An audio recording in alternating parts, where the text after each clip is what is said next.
Danielle Matthews here. I'm a post-traumatic growth specialist. I love helping people turn their pain into their purpose. And every single Monday we have had book club. We are doing a book club on Dr. Wayne Dyer's work, The Power of Intention. And this is something that I somehow had never read any of Wayne Dyer's work. And I have been blown away. I mean, I know of him, I've heard wonderful things, but I've never had the chance myself to read any of his work. And so we have been, for the last month, going through this. This is now week number 5, and I'm really excited. Chapter 5 was all about your impact on others when connected to intention. Now, honestly, guys, if you're not reading the book with us and you're just catching me live, stick around because this conversation, you can pick up any chapter of this book and learn something and take, things to a new level for yourself. So I'm just going to give everybody a little bit of time to find us. I know sometimes it takes a little while for me to show up on Facebook. So if you're there with me on Facebook, if you can say hello, I can make sure you're there.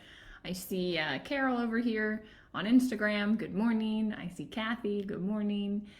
Hey, Ivani. Glad you guys are here. If you missed the memo in Telegram, we are going to be doing a meditation directly following our discussion today in book club. So the vote was that we wanted to meditate. A lot of what Wayne Dyer talks about is the power of using meditation as a tool.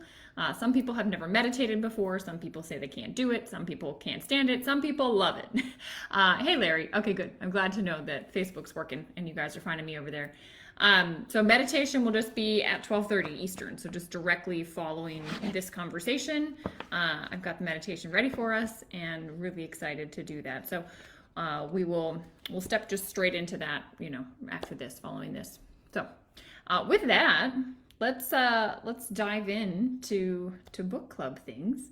We're on chapter 5, so if you have the physical book, you can grab it out. There were several things that I just underlined while going through this. I don't know about you, but there were several one-liners that just smacked me. So I wanted to spend some time with them.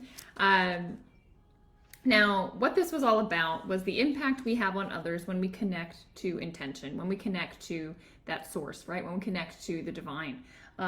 And so basically he says, you'll begin seeing in others what you're feeling in yourself. And remember, the whole time he's talking to us about the 7 faces of intention, which, can we collectively list them out? So what were some of hey Peg, good to see you. What are some of the faces of intention? Do you guys remember? So this whole thing is when we're connecting with these faces of intention, these aspects, and bringing them to light, we're going to have them. We're also going to start seeing them in others. So creativity was one. You guys are probably flipping through your books, right? We should be living these now. Creativity is one. We know that kindness, that was one that I've been working on over the last, since we started this, is acts of kindness with no expectation of anything coming back. We know that another is love, coming from a space of love. We know that intention is also beauty. So love, creativity. Thank you, Peg. Who else has the rest? Anybody know the rest? So beauty was number one. That's 4 of them. So the other ones, right, are expansion, abundance, and receptivity to all, right? This non-judgmental, all-allowing space. That is intention. That is what we are cultivating.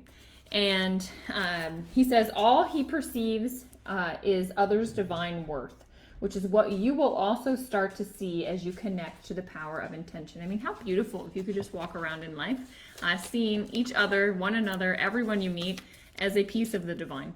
I think it's beautiful. It's what I want to do and encourage all of you to do it. So many of you are part of ASEA. So we all are in business together. And I feel like so much of this translates into business. If you're not in business, this translates into every aspect of your life, as we know, but relationships. And one thing I wanted to draw your attention to on page 91 is this statement. It's the end of that top paragraph. So he says, treat them as the divine expression of the power of intention, wanting nothing from them. The irony is that they become co-creators, manifesting all your desires. Want nothing from them, demand nothing from them, have no expectations for them, and they will return the kindness. If you demand from them, if you insist that they please you, if you judge them as inferior, and if you see them as servants, you will receive the same in return. It behooves you to be acutely aware of what you truly want for others and to know whether you're in a holy or unholy relationship with everyone that you're involved with. He talked a lot about this holy, unholy. I love that. Yes, we do power all potential in a yeah, well said. But this is so true in business. Have no expectation of another when you get into a conversation. Have no judgment based on what they do or don't do. Right? Can you just be all allowing for what is? I have found when I'm in that space with people, they come toward me rather than get pushed away from me. And I'm curious if any of you have felt that, or maybe it's been hard to be in that space. But that's a really powerful thing. And I think, I just came back from meditation with Gurudev this morning. He does it every Monday morning. You all are welcome to it. It's on Amrit Yoga Institute's YouTube channel at 11 a.m. Eastern every Monday. But he was talking about the exact same thing this morning, saying, stop expecting other people to show up in a certain way. You're studying this work. They're not. So they might not realize, they might not return your kindness with kindness. They might not see what you're seeing. Hey, Ron, hola. So make sure that you are not caring, but extending compassion to them, right? Because they don't know what you know yet. What I want to do, like I said, today there's so many one-liners I thought would just this chapter was full of them. So if you guys pulled anything, please put it in the chat. But for me, I'm just going to keep kind of bouncing some of the nuggets that I thought were really good. So number 92, he says, when you can celebrate differences in others as interesting or enjoyable, you're loosening your identity with ego. So we know ego is super tricky, right? Ego is what pops up when we get into fear. When we get into judgmental space, when we have preferences, when we choose one or the other. That's all ego stuff. But a lot of times ego comes up as we look and perceive others as well. And he's saying, celebrate the differences. When you start to just be super interested and find everyone enjoyable, that's love. That's connecting to beauty. That's connecting to all things, all the faces of intention. This is going to help you loosen your identity with your own ego, which the ego is all the problems that we have as humans can be kind of, in my opinion, rooted as ego problems. I don't know if that jumped at anyone else, but that was one that I was like, oh yeah, because I'm totally always looking for all these ways that I can stop letting the ego, trick me, because it's a tricky little guy. Peg is saying the power of our intention is to lift others. Is so amazing. The power of our intention to lift others is amazing. Yeah, it is. I mean, the end of this chapter, when he's talking about all this, we got to get to that. We're going to bounce here because the end was amazing. The impact each of you can have on everybody. But some other things that I pulled out. If you're seeing yourself as either inferior or superior, you've disconnected from the power of intention. Remember, how you view others is a projection of how you view yourself. Yeah. I love Juliet saying one of the things she pulled out was, when you meet anyone, treat the event as a holy encounter. Absolutely. And bring that so fully into it. Absolutely. I love this idea of holy relationships. When you connect with another human being and see them for the divine self, right? Not an object in your way, not from an egotistical way, but from your divine self, you can open up so many doors. It's amazing what people would do for you when you see them for who they are, right? And he talked about some examples that, he's had of that. I'm sure you've all had examples of that. But I just think it's really fascinating to just reflect on how you view other people is a projection of the view you have of yourself. How amazing is that? And how difficult is that sometimes to take in and swallow? Because sometimes we don't want to admit to that. But I think again, these are all ways to just massage out the ego and connect in with intention. And these are beautiful ways to do it. So Peg was saying that on page 106, the statistics that show the effect of our attitude and intention. Yeah, we'll certainly talk about that because it's phenomenal. I want to go page 96. I thought was worth repeating. So I'm going to, today apparently is just a little bit more like reading and sinking in than usual, but that's okay.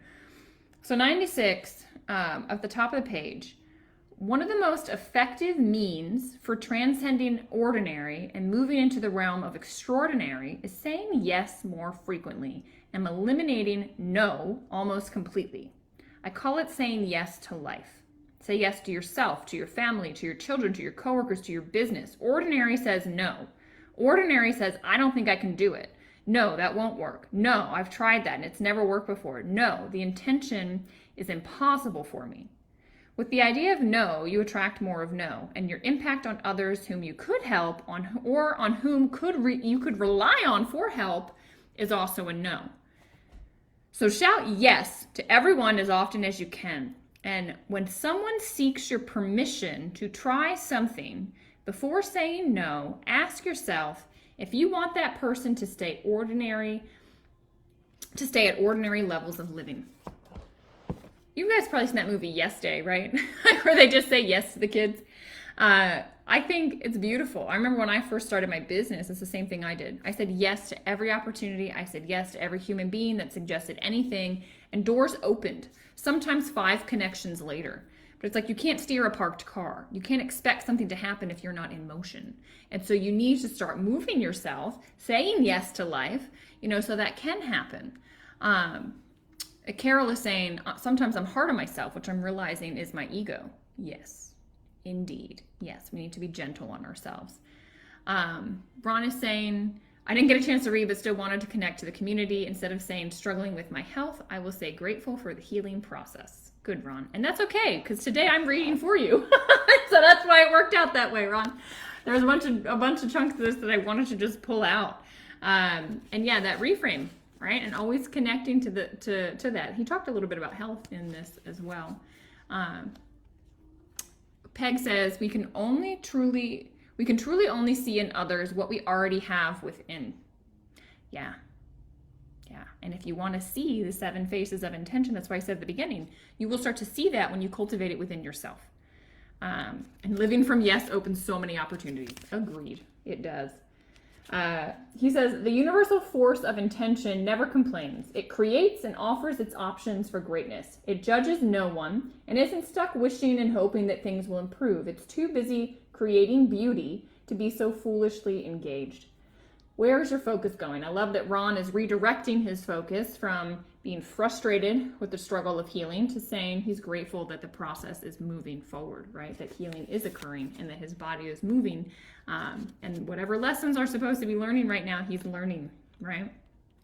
So I wanted to spend a little bit of time, he talked a lot about how you'll impact other people when you resonate from the space of intention, right? When you resonate with the divine, when you resonate with those 7 faces.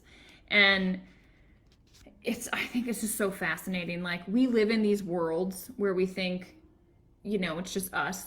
And it is amazing the impact we have on other people. Like, a simple smile even can change so much. And like what he's revealing to us here in this chapter is that you will literally shift other people's energy levels. You can pull them up. We've been talking a lot about holding this space because higher energies cause lower energies to move up there, right? It cancels them out.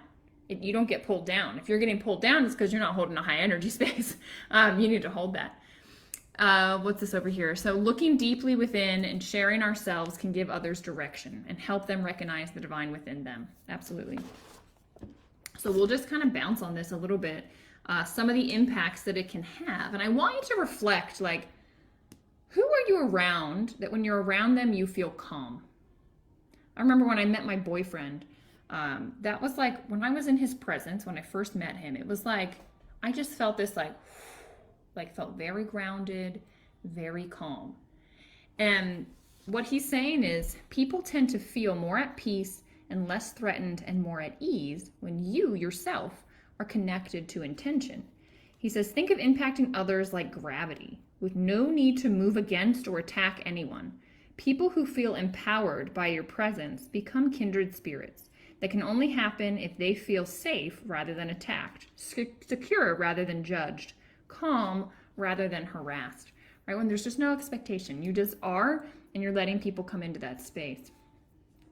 Juliet is saying, become aware of your identification with normal or ordinary and begin to vibrate to higher energetic frequencies, which constitute a shift upward into the extraordinary dimensions of pure intent. That's from page 97. Yeah, that is wonderful. But you have to become aware of what you're identifying with. You absolutely have to. And vibrating at higher frequencies, right? It's just connecting in with these 7 faces of intention. Creativity, resonating in a space of kindness, love, beauty, expansion, abundance, receptivity, right? Those 7 things is what we're constantly bringing ourselves to. Peg says, clearly this is what happens for you every morning in your yoga practice, Danielle. Yes, you got to get to that space. All right. He also mentions that when we're in that space, you will help others feel energized in your presence. Right? I love that Ron said he came here today to our live, to our book club. Why? Because he knew connecting to this community would help him. Why? Because we're connected to these 7 faces of intention. And in doing that, our energy is higher. When we have a higher frequency, we're pulling him up. So collectively, we're pulling Ron up today, which is just absolutely beautiful. And I'm incredibly grateful for that. So he says about that, he says, you don't have to say a word. You don't have to act in any prescribed fashion. Your energy of intention alone will make others in your field feel as if they've mysteriously been empowered. So very grateful, Ron, that you are here and that you chose to come here because you knew that energy exchange would be here. Now, he also said your presence allows others to feel better about themselves. Who is that for you? Like, who do you get around that actually pulls you up, makes you feel like the best version of you? I have several spiritual teachers that's what they do for me, right? They pull me into that space. And he says people will sense that you care about them, that you understand them, and are interested in them as unique individuals. With this kind of connection to intention, you're less likely to focus conversation on yourself and using others to massage your ego. I don't know where I read it, but there was a guy, maybe it'll come to me where I read this, but basically he sat next to somebody on the plane and he spent the entire plane ride asking questions about the other guy. And then there was someone waiting at the end when the dude that was sitting there got off the plane. And, they said, how was your flight? How was, the passenger next to you? And he said, I sat next to the most interesting guy. And it's like so interesting because that guy didn't do anything but hold space, right? And make that guy feel super important and feel like, this is great. And, Peg, thank you. Peg says, I do that for her. But yeah, think about who makes you feel better about yourself. Connect with them more, get in their space more, be in their presence more, figure out how you can. Find communities like this where you can. That's what I've loved about ASEA. I mean, being part of that global community is just a lot of people looking to do good in the world, and they push me and they help me. That's the space I cultivate on the team as well. That's what I love to do. So now my next question for you is, who do you want to be that for? Like, who would you love to be able to, just by being around them, they feel like the best version of themselves? Is it your kids? Is it your partner? Do you lead a team? Is it your team at ASEA? Like, what is it? Peg says, I spent the last 3 days with Lisa Nichols, and she totally brings her light in such profound ways. Yeah, that was the most powerful Women in Network Marketing conference, I think. She's amazing. So another thing, your presence allows others to feel unified. The effect of being in the presence of people expressing higher frequencies is to feel unified and connected to all of nature, all of humankind, and all of intention. Have you guys ever felt that when you've been in this space or you've been around, someone that just holds a very high frequency? It's like you walk outside and all of a sudden the trees seem brighter, right? The animals you feel connected to, like there's just, you start to see it and feel it everywhere. I hope if you've never been in that space, I think after meditation, you might find yourself in that space, which we'll be doing meditation in about 10 minutes. So I'm excited about that. Some of the other things, which again, just like amazing that we can help people do this. You can help people get instilled in their sense of purpose. Your presence and behavior from a space of love, acceptance, non-judgment, and kindness will become a catalyst for others to feel on purpose in their lives. Right? How many of you have ever been to a big convention? Peg just went to the Most Powerful Women in Network Marketing over the weekend. This is something that will literally ignite this fire in you. Yes, so Candy says, I was on that conference as well. Powerful group of women, right? That is something that just is going to lift and shift you. This is why I tell everybody on my team, always go to convention, right? Always get connected in with these things. Will meditation be recorded? It's going to be live, so you can always come back to the live for sure. Maybe what we'll do is we'll end this live and then we'll start a new one to do meditation. Lou's saying, great group of women too. Yeah, that is a good space. Your presence allows others to trust in the authentic personal connections. By bringing the traits of intention to others, you allow trust to be present. So I think that's what the space is here, right? Authentic connection. Conversations are game changers. Hey, Julie, good to see you on here. All right, your presence inspires others to greatness. I would say that that's probably what happened this weekend for those of you that were at that convention. The word inspiration means in spirit. The fact that you are primarily in spirit, meaning you, when you're connected to the 7 faces of intention, the fact that you are primarily in spirit means that you inspire rather than inform with your presence. When you are in spirit, you inspire others. How beautiful is that? I mean, that's like amazing. Absolutely amazing. Now the next one. I think this is, I don't know if you guys are familiar with the Pygmalion effect, but I wanted to talk about that. But this gets at it. He says, your presence aligns others with beauty. At the higher energy of intent, you see beauty in everyone, young or old, rich or poor, dark or light, with no distinctions. Everything is perceived from a perspective of appreciation rather than judgment, because you're just appreciating the beauty all around. As you bring this feeling of beauty, appreciation to the presence of others, people are inclined to see themselves as you see them. Can you imagine? So if all you're doing is seeing the divine in others, people are going to start seeing the divine within themselves. How amazing is that? And there's this concept of the Pygmalion effect where like a researcher went in. Who's familiar with the Pygmalion effect? Just like put a 1 if you know what it is. I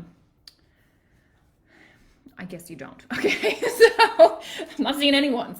All right, let's talk about it. So the Pygmalion effect, basically a researcher went into Juliet knows. Okay, went into like I think it was the first grade classroom, and at the beginning of the year gave a test to the kids, tells the teacher there are spurters. There's this group of kids in your class, like 10 of them, that are performing below where they should, but really they're super intelligent. You know, they have a high capacity. And anyway, so they tell the teacher who these 10 people are. And then school year goes by, researcher comes back at the end of the year, looks at, all the students in the class, and those 10 had spurted. They were outperforming everybody. And then the researcher says to the teacher, I didn't give them a test. I randomly picked those 10 individuals. There was nothing to say that they were any better than the rest of them. The only difference was how you treated them. The level that the teacher held them to, saying, hey, I'm expecting you, because I believe that you have more capacity than you're showing. I'm expecting you to show it, and was pulling them to this higher version of themselves and actually pulled out that was within them, which is actually within all of us, right? Larry remembers the story. I shared this at convention last year when I spoke. So this is something that I always say, look, as a leader of my team, I do the same thing. I only see the best in people. I don't let people drag me into their story. I'm like, you got 30 seconds to complain to me, and then I'm done. Right? I'm going to keep bringing you back to the highest version of yourself. I'm going to keep reminding you of the 7 faces of intention. And what he's saying is we can do that. When we start to see the beauty, the divine, the divinity in one another, they start to see that in themselves. And how amazing is that? Like absolutely amazing. So remember that. And this, I think that's what he's getting at in this chapter. Your presence instills health rather than sickness. So this is great. So see, Ron, you're in the right place. You know that your physical self is inspired by a divine force that beats its heart, digests its food, and grows its fingernails, and that this same force is receptive to endlessly abundant health, Julie, Ron, we're sending this to both of you. When you bring to the presence of others a healthy appreciation for the miracle that your body represents, you diffuse their efforts to dwell on disease, ill health, and deterioration. Lou says, similar story regarding locker numbers instead of IQ. The teachers misinformed, however, students rose to the level of expectation. Interesting. I've not heard that story. That's amazing, though. So this last bit, guys, this is what Peg was getting at, and I'm just looking at time so we can kind of jump to it. It's realizing the effect of this. So I don't know if you guys have ever read Power versus Force with Dr. David Hawkins. Put a P in the chat if you've done that. Have you read Power versus Force? This is one of the first books a mentor of mine gave me, and I read it and I was like, what? I didn't know you could do this. It's all about muscle testing and just like this amazing way that you can communicate with what brings you, strength and what weakens your body. Yeah, Peg's like, it's a must read. Yeah, for sure. Christy's read it. Nice. Yeah, I need to go back to it. I read that probably 8 years ago. It was like maybe 2016. And it was like well before my brain was as developed as it is now with some of these things. I think I'd get a lot more out of it. Peg's got like 6 Ps. Yep. So Dr. Hawkins wrote this book, Power versus Force. And, this is where he says, like, this is how we know you can distinguish things. But he's written a different book, which I didn't know. His second book is called The Eye of the Eye. And through this project, he uses his precise kinesiological testing for truth versus falsehood. He's calibrated the approximate number of people whose energy is at or below the level that weakens them. He also suggests that it's crucial for each of us to be aware of the significance of raising our own frequency of vibration to the level where we begin to match up with the frequency and the energy of the universal source. Or in other words, we make our connection to intention. And what he says, it's bulleted on page 106. Like, woo, yeah, Marie, it's definitely one to read. Next book review, next book club. The name is Power versus Force. And his name is Dr. David Hawkins. Power versus Force. Okay. 87% of humanity, he says, is at a lower energy frequency. 87%, which is mind-boggling. And he says that high energy people counterbalance this, but it's not a one-to-one basis, right? Because if it were, we would implode. Because there wouldn't be enough people to counterbalance the negativity.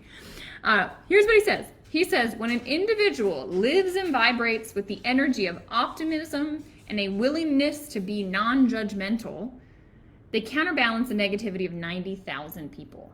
90,000. 90,000 people. Like, I read that and I said, did they have a typo? Like, that is a ton of people that you counterbalance. You can do that just by doing what he's saying.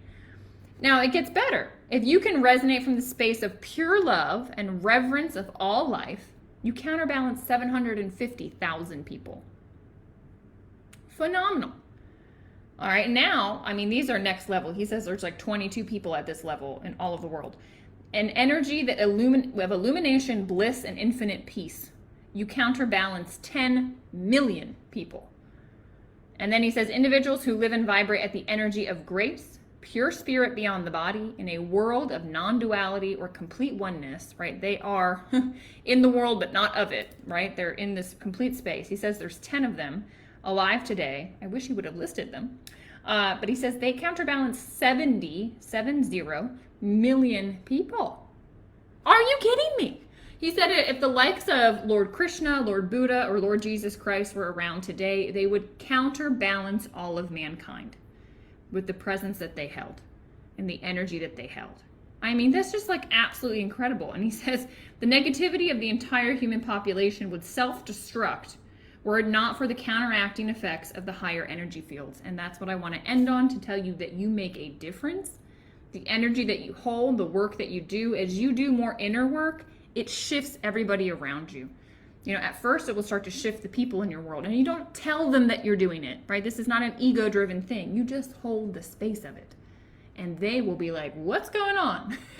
It starts to shift them and it ripples out, and that's the way to do it. And because everything's energy, I had no idea. I literally had no idea. I was like, maybe I impact 5 people, right?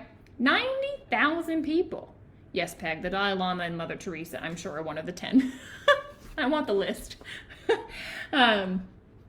So I'm going to end with this. By raising your own frequency of vibration only slightly to a place where you regularly practice kindness, love, and receptivity, where you see beauty and the endless potential of good in others as well as yourself, you counterbalance 90,000 people somewhere on this planet who are living at the lower energies of shame, of anger, of hatred, of guilt, of despair, of depression, and so on. You are making that impact. Charlotte, you are very welcome for sharing this. Let's thank Wayne, because it didn't come from me. Yeah, it's absolutely incredible what we have the capacity for. The 5 suggestions for implementation, guys, this is something I would read and reread and read again and reread, and like, oh my goodness. I thought that these were, every chapter ends with suggestions, but I thought these were some of the best. So he also ended with the quote, right, from Gandhi: "We must be the change we wish to see in the world." And I don't know, I've heard that quote. How many people have heard that quote? Like, I've heard that quote 1,000 times, and it hit me differently after reading this chapter. And I literally wrote, not do, but be the change. So when it says we must be the change we wish to see in the world, it's not about doing anything. Like, I always thought, oh, go do something impactful in the world, right? Go make the world a better place. We must be the change. Like, are you guys with me? Do you see that nuance? Because I'm like, it hit me so differently. Be the change. Like, you shift you. You connect to intention. If you are that, you will be the change. So, wow. We will read chapter 6 this next week. That's the end of part 1 of the book. There's 2 parts to the book. So chapter 6 will round out the first half for us, and we'll meet next Monday. How many of you can stay for meditation? Is like Telegram working? I don't know if this is like a good avenue to communicate. I thought it would be the best one, but we're all getting used to actually using Telegram. But in Telegram, I put that we would be doing meditation after today. So are people ready for it? Do we need to push it to next week? Like, can you put a 1 if you're ready for meditation? Because we will literally pivot and change. And meditation, the meditations I do, you lay down. So you need to be able to lay down in a comfy place and just listen. So Lou, Juliet, Ron, you for sure need to do this. Awesome. Robin's ready. Okay, so yeah, there's a handful of you that are ready. Okay. All right, I'm just making sure. Julie's ready. Yay. All right, so let's do like a little break. Just because some people maybe weren't ready, I know I like risk losing you, but come back. All right, so hey, Douglas, you're gonna do meditation with us. Nice. Hey, Doug. All right, a couple people need to come back later. So I'm wondering if I should stop the live and then we start a new one that's meditation. So everybody can go get comfy, and I'll just like literally get back on live here in a minute. So we can have a clean cut, and then you can always come back to meditation and not have to listen to all of this before meditation. So all of you, there's like 10 of you over on Facebook, a couple of you on Instagram. So I'm going to end. I'm going to then come right back on live, and we'll give it like 2 minutes for you to get comfy. So lay down like on a mat, have a pillow, have something under your legs. You definitely want a blanket. Your body temperature drops. I'm going to get your parasympathetic nervous system starting, and that will shift you, and you can get colder. So you literally want to just be comfortable. If that means laying in bed, lay in bed. Nobody can see you. I can't see you. So we will be back. All you Facebookers, I'm going to end and then start right back up, okay? Ron, will I wake up? So this is a good question. It does put people into a very deep state. Some people's bodies then want them to sleep. So if you need to start like put an alarm, maybe put in an alarm. I'll probably keep it to 30 minutes. You could put an alarm for 35 minutes if you need. Okay. So bye for now. Literally we'll be back in 2 seconds. I'm just going to have a clean break. All right. Bye, Instagram.